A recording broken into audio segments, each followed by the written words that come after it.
Have you had people raising their eyebrows at all when you talk about the beneficial effects of nitrates and nitrites in the diet? We have.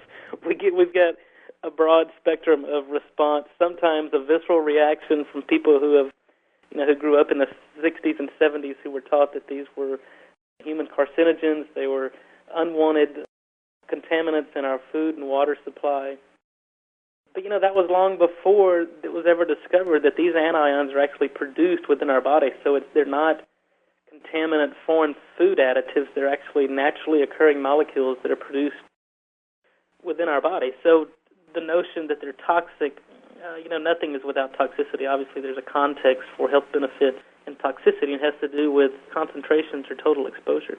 We've gotten mostly positive response because I think this completely changes the paradigm on how we think about nitrogen oxides in our food supply, on how we think about modulation of endogenous nitric oxide production, and really then begin to put together a program or a strategy to treat people who may be nitric oxide insufficient.